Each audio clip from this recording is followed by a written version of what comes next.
धड़िद्युत पीतांबरधारी भगवान श्री कृष्ण परम आराध्या माँ भगवती जननी हरिनंदा मैया के इस दिव्य प्रांगण में बैठकर हम सभी लोग इस भागवत कथा का रसपान कर रहे हैं।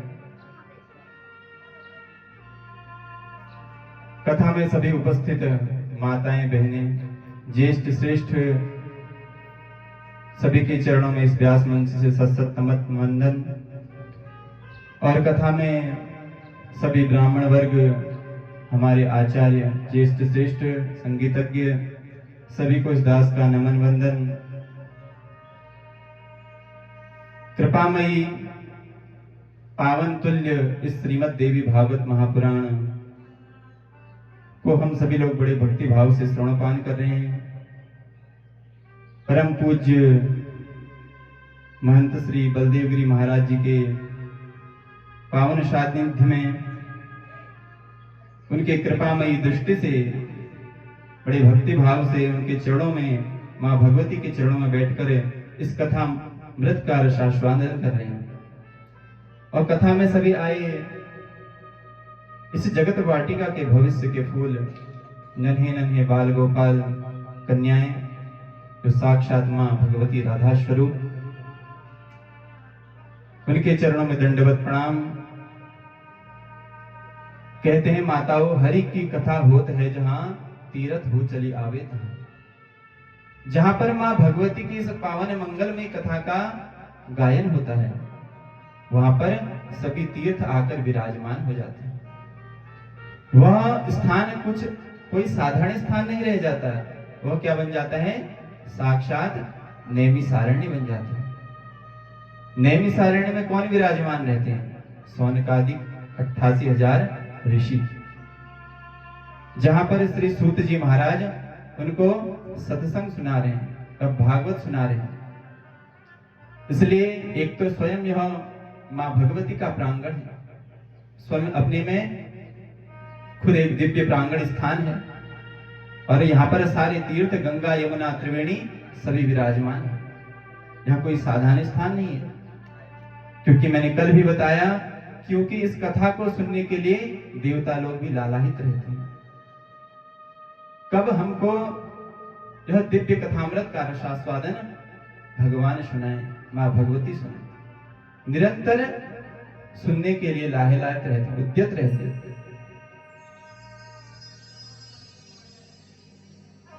तो आइए बड़े भाव से अपने मन और वाणी को पवित्र करने से पहले कुछ समय हरि नाम संकीर्तन, तत्पश्चात इस विशुद्ध भागवत में प्रवेश करेंगे। मां भगवती की इस कृपामयी दृष्टि से आप लोगों को मैं इस देवी भागवत कथा का श्रवणपान करा रहा हूं।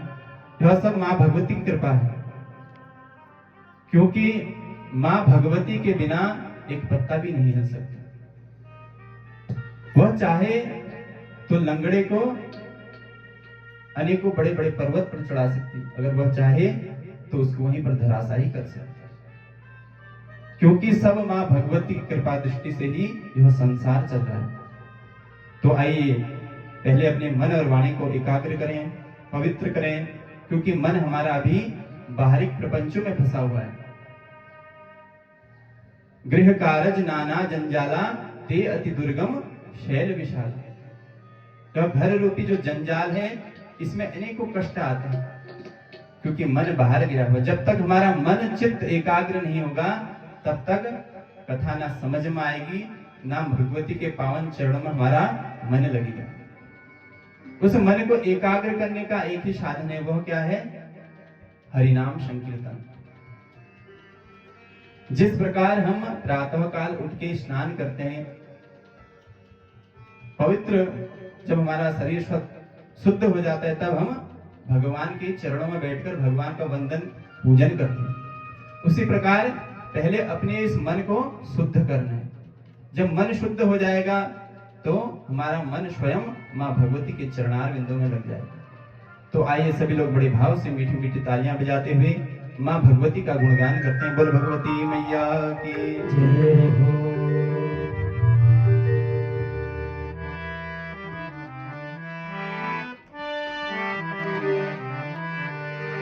नव दुर्गा तुम्हारी जय होवे, नव दुर्गा तुम्हारी जय होवे, शैलपुत्री तुम्हारी जय होवे, नव दुर्गा तुम्हारी जय होवे, शैलपुत्री तुम्हारी जय होवे, नव दुर्गा तुम्हारी जय होवे, नव दुर्गा।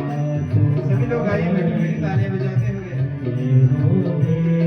शैलपुत्री तुम्हारी जय होवे, शैलपुत्री तुम्हारी जय होवे, ब्रह्मचारिणी तुम्हारी जय होवे, ब्रह्मचारिणी तुम्हारी जय होवे, चंद्रघंटा तुम्हारी जय होवे, चंद्रघंटा तुम्हारी जय होवे, चंद्रघंटा तुम्हारी जय होवे, चंद्रघंटा तुम्हारी जय होवे, कुष्मांडा तुम्हारी जय होवे, कुष्मांडा तुम्हारी जय होवे, कुष्मांडा तुम्हारी जय होवे, कुष्मांडा तुम्हारी जय होवे, स्कंद माता तुम्हारी जय होवे, स्कंद माता तुम्हारी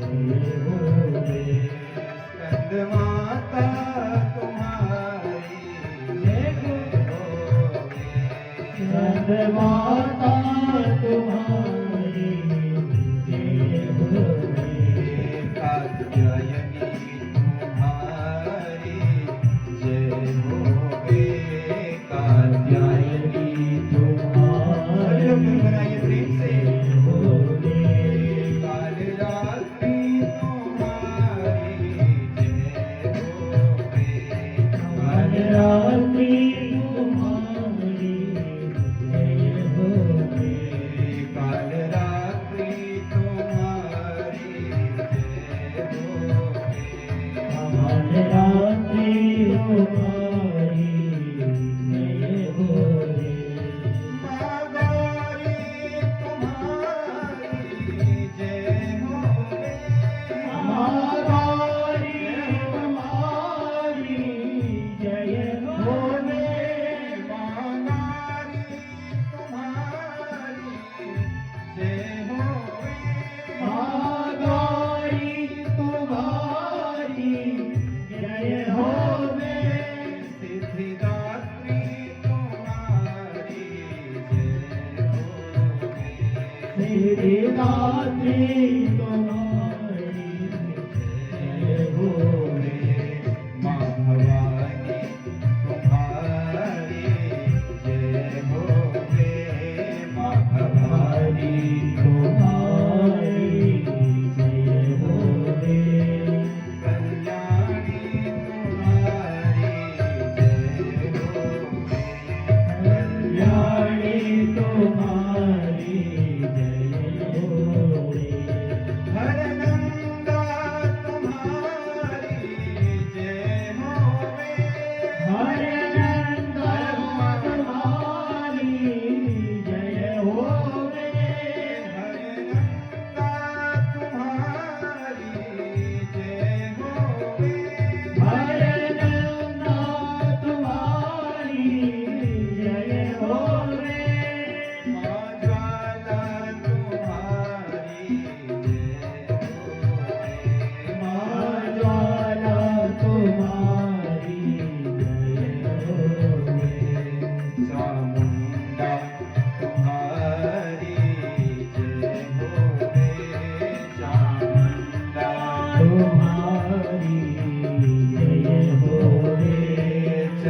सर्वजनी तुम्हारी जय होवे, सर्वजनी तुम्हारी जय होवे, माँ जयंती तुम्हारी जय होवे, माँ जयंती।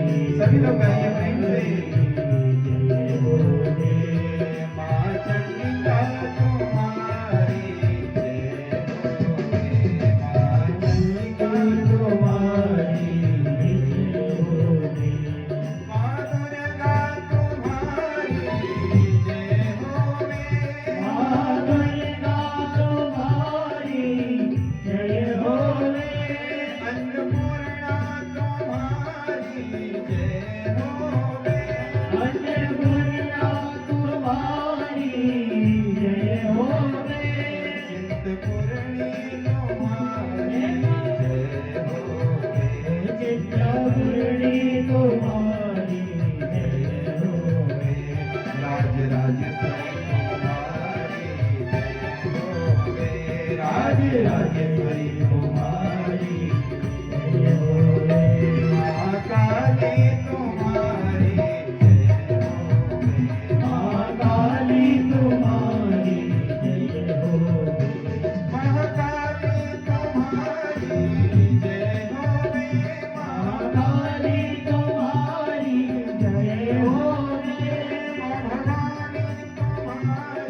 जय होवे, भवानी तुम्हारी जय होवे, भवानी तुम्हारी जय होवे, माँ कल्याणी तुम्हारी जय होवे, माँ कल्याणी तुम्हारी जय होवे, जगदम्बा तुम्हारी जय होवे, जगदम्बा तुम्हारी जय होवे, माँ भक्ति तुम्हारी जय होवे, माँ भक्ति तुम्हारी जय होवे, इष्ट देवी तुम्हारी जय होवे, इष्ट देवी तुम्हारी जय होवे, कुल देवी तुम्हारी जय होवे, कुल देवी तुम्हारी जय होवे, माँ भगवती तुम्हारी जय होवे, माँ भगवती तुम्हारी जय होवे, माँ जय होवे, माँ जय होवे, माँ जय होवे, माँ जय होवे, माँ जय होवे, माँ जय होवे, माँ जय होवे। बोलो आदिशक्ति भगवती मैया की जय, बोलो हनुमान मैया की जय हो।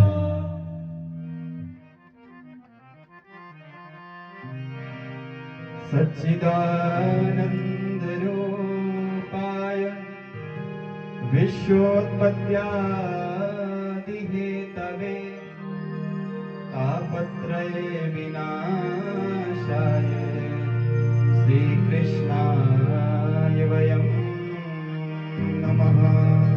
बोलो भगवती मैया की जय हो। तो आइए माताओं, बड़े भक्ति भाव से, शांत स्वभाव से इस भागवत कथा को आप सभी लोग सुनिए। अपना मन यहाँ आ गए हो तो बाहरी प्रपंचों में मत लगाइए, एकाग्र होकर माँ भगवती की इस कथा को श्रवण पान करिए। तब कहते हैं सच्चिदानंद रूपाय विश्वोत्पत्त्यादि हेतवे तापत्रय विनाशाय श्री कृष्णाय वयं नमः। सत्य चित और आनंद, वह परमात्मा कैसा है? सत्य स्वरूप है, चित स्वरूप है और आनंद स्वरूप है। वह परमात्मा मां भगवती स्वयं भगवान श्री विष्णु सत्य है, त्रिकाला बाधित सत्य है। वह अजन्मा है। भगवान जन्म नहीं लेते हैं। लोग कहते हैं भगवान जन्म लेते हैं। भगवान क्या लेते हैं? अवतार लेते हैं। जन्म हम कलयुगी मनुष्य लेते हैं। भगवान तीनों कालों में सत्य हैं, भूत भविष्य और वर्तमान। चित माने होता है प्रकाश, जो सभी लोगों को हमको प्रकाशमय किए हुए हैं। वह भगवान मां भगवती, वो स्वयं प्रकाशवान है। हमको कभी भी किसी वस्तु की आवश्यकता होती है, विद्या अध्ययन करने की, पढ़ने की, तो हमको प्रकाश की आवश्यकता होती है, विद्युत उपकरणों की आवश्यकता होती है, बल्ब की, लैंप की। लेकिन भगवान स्वयं प्रकाशवान है और पूरे संसार को क्या प्रकाशमय किए हुए हैं। और आनंद तीसरा शब्द है, भगवान स्वयं आनंदवान है। मैंने पहले भी बताया, इस संसार में सबका किसी भी चीज का उल्टा है, सुख का दुख, दिन का रात, ऊपर का नीचे, आगे का पीछे, लेकिन आनंद का उल्टा नहीं। आनंद कौन है? केवल मां भगवती परमानंद। वही आनंद है जो आनंद सिंधु सुख राशि सीकर ते त्रैलोक सुखासी। क्योंकि हर युग में सत्युग, त्रेता, द्वापर, कलयुग में हम भगवान को प्राप्त कर सकते हैं, लेकिन कलयुग में एक सरलतम साधन है, वह है कलयुग केवल नाम आधार। सत्युग, त्रेता, द्वापर में अनेक यज्ञ अनुष्ठान के माध्यम से हम भगवान को प्राप्त करते थे, लेकिन कलयुग में केवल नाम दिया। जो नाम जप लेगा उसको सहज में मां भगवती दर्शन देती है। लेकिन आनंद भगवान मां भगवती। उस आनंद समुद्र में क्या करना है? हमने डूबना है।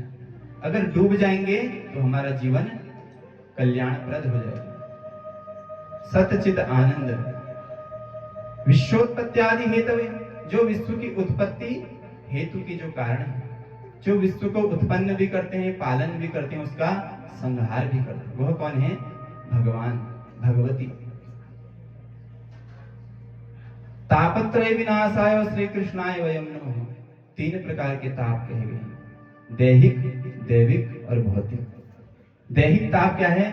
जो हमको शरीर द्वारा प्रदत्त होता है, कभी बुखार आ जाना, सर दर्द हो जाना, जो शरीर से ग्रसित करता वह दैहिक ताप है। और दैविक ताप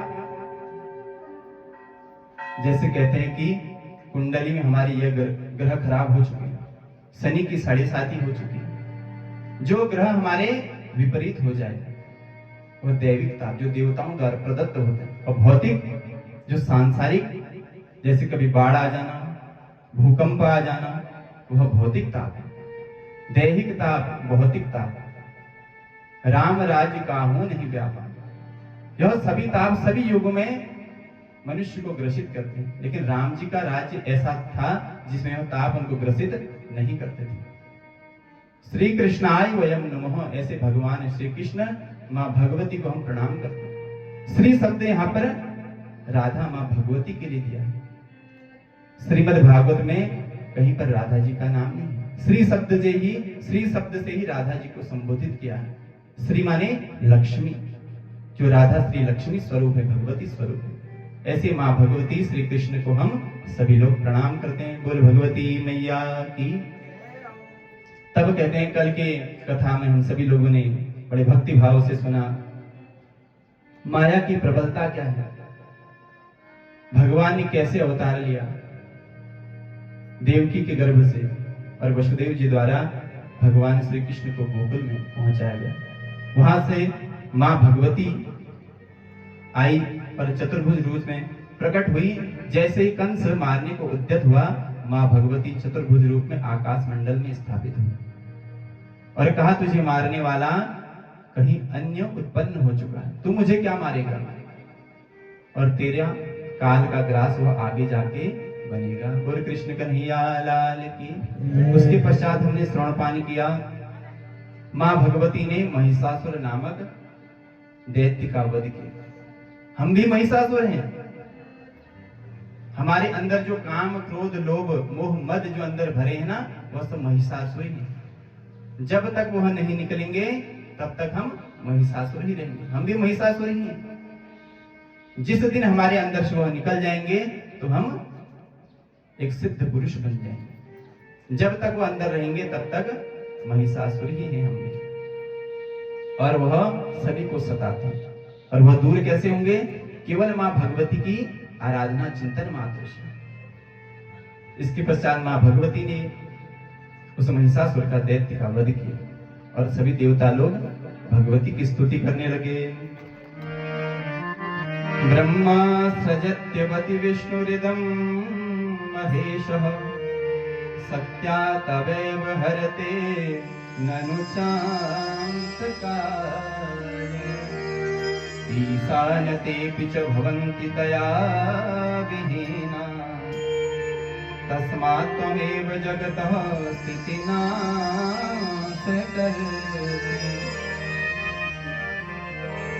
सभी देवता लोग आज माँ भगवती की बड़ी दिव्य स्तुति कर रहे हैं।